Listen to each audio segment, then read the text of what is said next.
Hey guys, BaoZakeruga here. Today I'm reviewing Bravely Default for the 3DS. Now, before I even start the review, I'm going to straight up say this game was good for the first half, great even, and then in the second half, it was bad. Very, very bad. And I'm going to explain why in this review. Let's start by getting the obvious out of the way.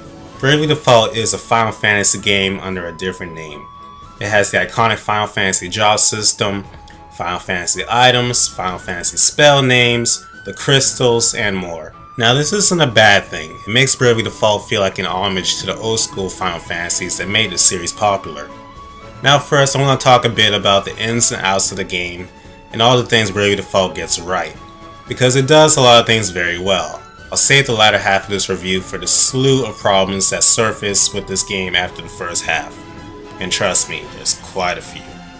First thing I should note is that this game looks beautiful and sounds beautiful. The OST is great and memorable, from the overworld map theme to several of the town themes.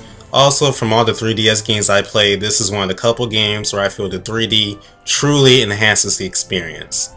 It really makes the already gorgeously drawn environments pop, almost to the point it will look like a pop-out book. If it doesn't bother your eyes, I highly suggest keeping the 3D on. Now, Bravely Default focuses on four main characters: Tiz, Ringabel, Aniez, and Adia.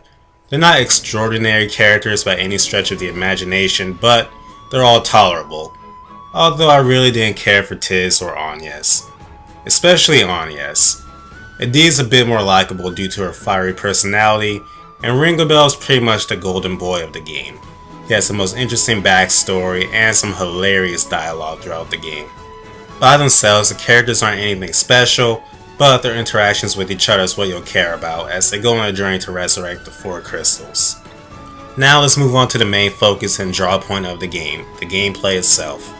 At its core, Bravely Default plays like the turn-based RPGs of the 8 and 16-bit era. You issue commands to all your characters and everyone carries out their actions. But what makes Bravely Default unique, and where the game gets its name, is the Brave and Default system. Now, as the name implies, during battle you can choose either Brave or Default.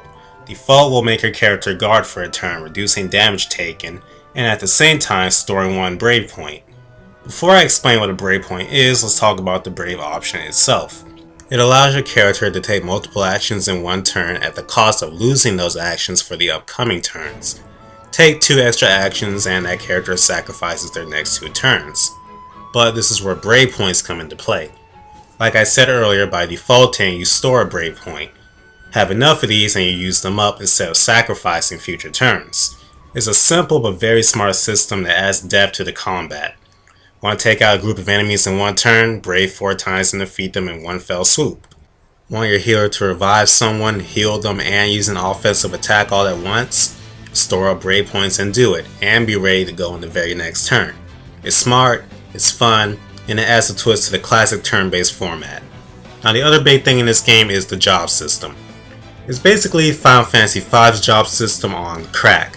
There's 24 of them in the game and each have 14 levels and unique abilities. You can give a character all the core abilities of another job, along with several support abilities that they might have learned from any of the 24 jobs.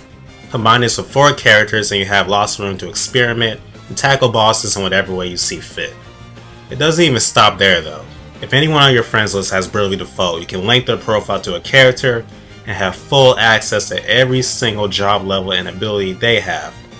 I do warn, however, that this can be incredibly game breaking, so use at your own accord. Another way the developers implemented friend codes is the friend summon and send system. You can do any attack and send it to a friend.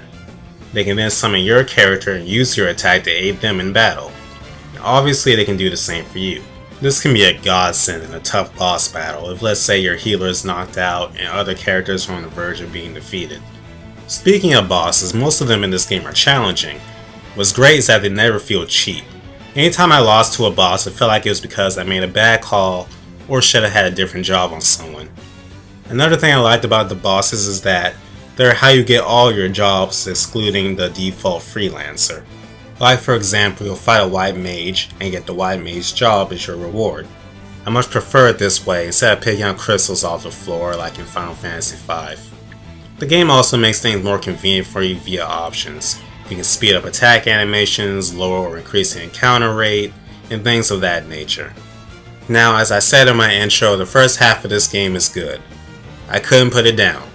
But the second half was crap.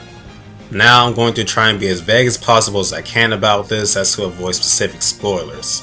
So with that out the way, let me explain why the second half of Bravely Default is crap. After chapter 4, an event happens that makes you do everything major you've done up to that point in the game again. In chapter 6, you have to do it all over again. In chapter 7, you have to do it again.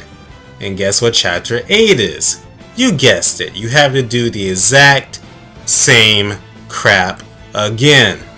That's 5 times the game makes you fight the same exact bosses and rewatch the same exact scenes, save for a few simple changes in dialogue.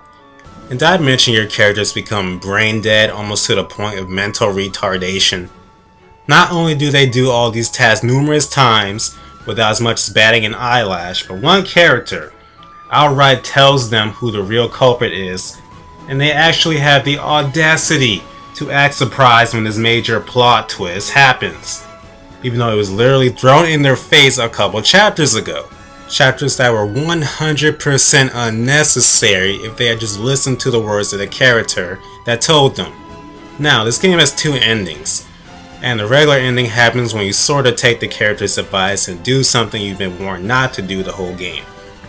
But the true ending, aka the right ending, can only be attained by making your characters ignore this warning and be stupid.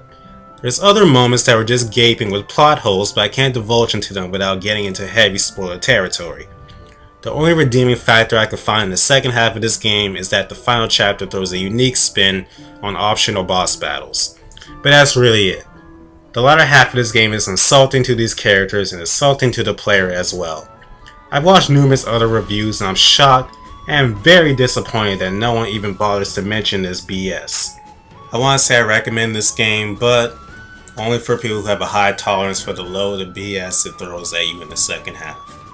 Now, a sequel has been announced, and I will play it if I know beforehand that this same crap does not happen again, because this is just insulting.